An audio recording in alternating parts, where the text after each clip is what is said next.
Los suplementos deportivos, existe una gran variedad de ellos. Son productos que en general contienen carbohidratos y proteínas. Los primeros son para poder continuar haciendo ejercicios, es decir, una carga extra para poder mantener en actividad al músculo. Mientras que la proteína nos ayuda a formar más músculo. Pero además algunos otros productos tienen vitaminas, como la vitamina C, que de por sí ayuda en la cicatrización de las microlesiones producidas durante la actividad deportiva. Pero también hay productos aislados, como la creatina, muy utilizada en deportes, pero sobre todo en deporte de alto rendimiento. Hoy conoceremos más de esto con el doctor Andrés Pacutz.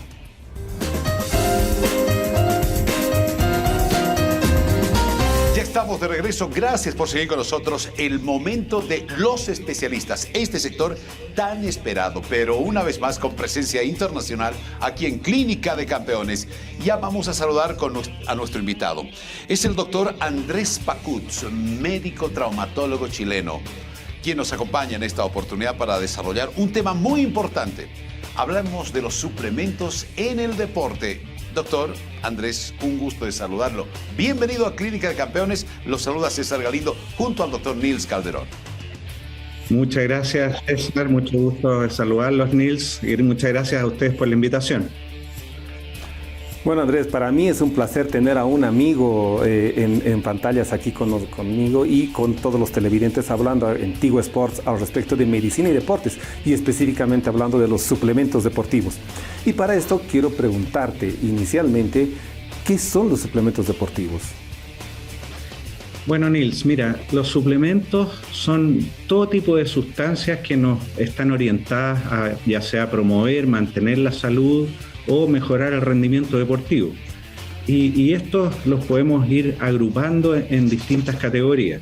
Hay algunos suplementos que están destinados a aportar nutrientes y energía. Y ahí están metidos todo lo que son los cereales, barras deportivas, bebidas deportivas, etcétera, que nos van a aportar distintas composiciones en el producto. Ahí están hidrato de carbono, proteínas en distintas proporciones. Otro grupo está destinado a tratar deficiencias, o sea, son suplementos que están orientados a suplir ciertas deficiencias que pueden encontrar, que son comunes en los deportistas, y ahí está todo lo que son aportes de minerales y vitaminas, etcétera. Y ahí siempre hay que tener los cuidados de mantener las dosis diarias recomendadas. Y un tercer grupo de suplementos son los que están orientados a mejorar el rendimiento, mejorar masa muscular, velocidad, etcétera, y que probablemente en deportistas de cierto nivel es el grupo más atractivo. Ahí entran muchos estudios que tratan de demostrar que esto funciona, cuál es la función de esto, y hay probablemente algunos temas más publicitarios que evidencia científica real. Doctor, la siguiente consulta, ¿cuál es la principal función de los suplementos en el deporte? Bueno, la función que cumplen son, por un lado, y probablemente es lo más importante, es aportar la energía suficiente para realizar el deporte. O sea, y ahí viene toda la precaución de estar realmente en un balance energético suficiente para la actividad que estamos realizando. Y la mantención de esos requerimientos es importante porque cuando hay un déficit energético, ya sea de nutrientes, metabolismo, etcétera, se pueden producir alteraciones tanto físicas como psicológicas. En las alteraciones físicas hay pérdida de masa muscular, enfermedad, alteraciones del sueño, alteraciones del apetito, etcétera. Y en las alteraciones psíquicas hay estrés, apatía, alteraciones hormonales, etcétera. Por lo tanto, mantener ese aporte energético es una de las funciones importantes de los suplementos. Por otro lado está corregir las deficiencias, déficits nutricionales, etcétera, que son comunes en los deportistas que están muchas veces sometidos a periodos de ayuno, viajes, periodos entre actividades deportivas y muchas veces no logran cumplir esos requerimientos energéticos. Entonces estos suplementos van a aportar lo necesario en esos periodos donde pueden haber un problema en el aporte. Y por otro lado, uno puede encontrar suplementos que están dirigidos principalmente a la recuperación deportiva, sobre todo después de actividades repetitivas o actividades así un poquitito extenuantes. Así es que para la población general no deportiva también existen suplementos que están orientados a mantener la salud general. Ahí están los aportes de vitaminas, calcio, multivitamínicos, etcétera, orientados a mantener la masa muscular, la masa ósea, optimizar la función muscular y mejorar la recuperación después de los deportes. Muy bien, y justamente esta respuesta me lleva a la siguiente pregunta. ¿Cuándo es el mejor momento para empezar a consumir estos suplementos? Porque me imagino que no es que yo mañana que ya quiero empezar a trotar y me compro 500 suplementos, a ver, por ahí solamente voy a aumentar de peso, no sé. ¿Cuál es el mejor momento y cómo deberíamos comenzar a tomar los suplementos? Sí, bueno, eso es algo que todos los que se dedican a la deportología se han tratado de dar una orientación fuerte con respecto. Ahora, la verdad es que es una pregunta difícil, pero en general yo te diría que una dieta normal es capaz de suplir un programa de entrenamiento normal. Estamos hablando de una persona que hace 30, 40 minutos de actividad física durante 3 o 4 veces a la semana. En ese rango, una dieta normal es capaz de mantenerlo sin ningún problema. Ahí no se necesitan suplementos.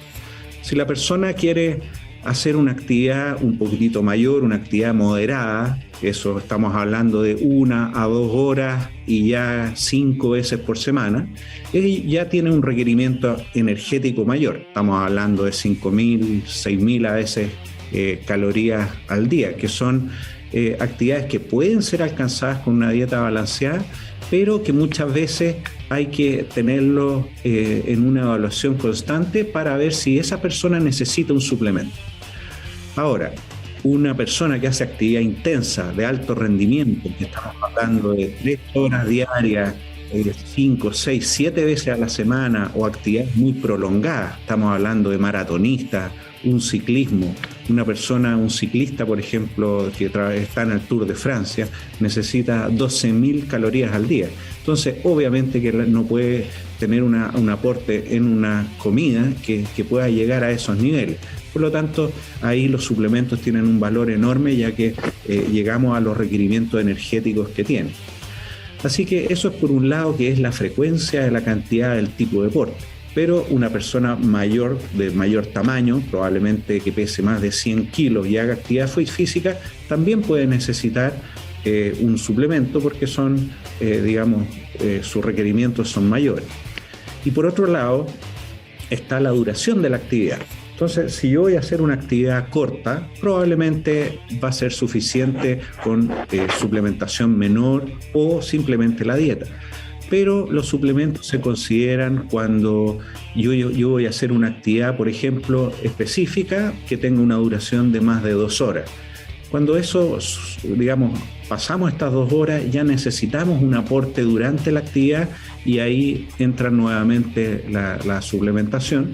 Y lo mismo cuando hago actividad repetitiva. Eso puede ocurrir, por ejemplo, en un deportista recreacional que quiere jugar un campeonato y tiene periodos cortos entre partidos, y ahí también en esos casos se recomendaría hacer una suplementación adicional.